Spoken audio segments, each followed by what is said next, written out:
Are ineffective controls actually increasing your risk?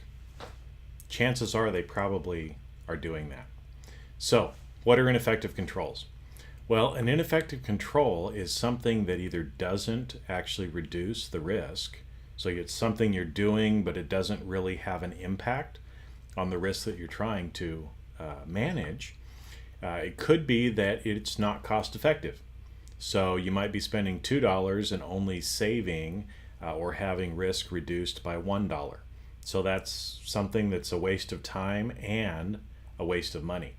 So are ineffective controls out there in organizations? Chances are you have many different ineffective controls at your organization. Now, let me just give you one example. I recently just moved, so I had to go down to one of the large moving companies and rent a moving van to move some of the things from a storage unit into my new house. So I get down there and I'm checking in. I've done everything online. They have my credit card number. They have my phone number. I go into the store to rent this van. And as I'm going through the checkout, the person said, well, I need to have a second number from you. So do you have another phone number? Because I need to call somebody else. And I was like, well, what do you mean?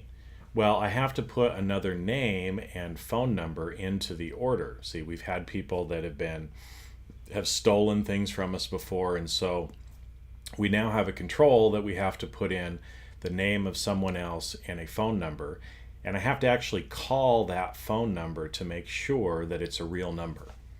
So I provided my wife's name and phone number and hoped that she would actually pick up the phone, right? Because she was busy packing, didn't know if she'd have her phone with her or not to be able to pick it up. So they called my wife. She said, yes, this is a real number. This is who I am.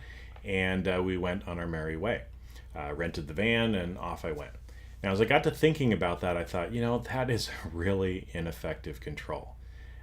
So let's talk about that just for a second.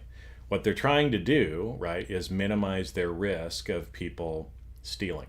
And so what they're trying to do is make sure that if somebody steals from them, they have another phone number and another name for somebody that they can call and try to collect the money from.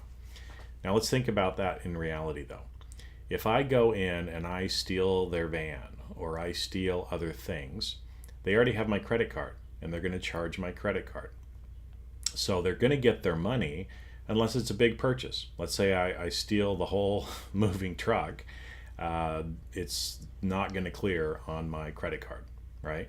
They're going to have to charge me several different times, and they're going to call me and say, hey, where's the van? Why didn't you bring it back? They're going to then try to call my wife and say, hey, where's the van? Why didn't you bring it back? We need the money. Do you think she's going to pay? Probably not. And if you think about what they're trying to reduce is the risk of people that are going to come in and steal. They already know they're going to do it.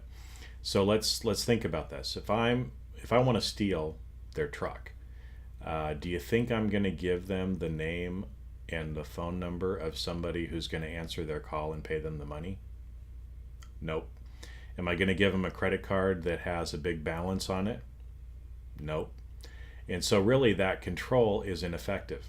Now, some people might say, well, it's not really that big of a deal to be able to do that.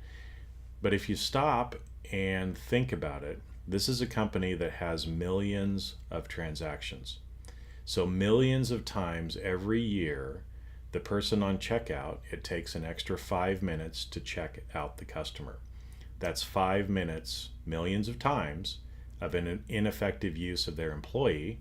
It's 5 minutes of a waste of time of the customer as well, and it's one more piece of data that they have to keep track of and make sure that they're holding on to and discard of properly, so that my wife's phone number, who wasn't even the person that was renting the vehicle and not their customer, doesn't have her phone number or any other personal information end up falling into the hands of anybody else. So that's an example of an ineffective control. It's a waste of time, it's a waste of money, and it actually increases risk because the problem is productivity is down, customers aren't that happy about it, and so it actually has more of a detrimental effect on the organization than it's worth. Now, I'm sure that some well-meaning person put that in place, but we have to stop every so often and realize, what are we trying to accomplish? Risk management is about helping us make good decisions so that we can achieve our business objectives. And we have to be comfortable taking on some level of risk in order to meet those objectives, because zero risk means zero reward. And so we have to be comfortable and sometimes maybe be a little bit out of control, which is okay, as we're managing risk.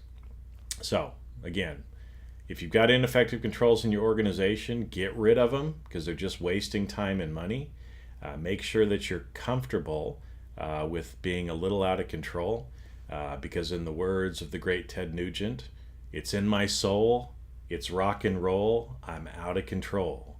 So rock on, my friends, and let's improve risk management in your organization.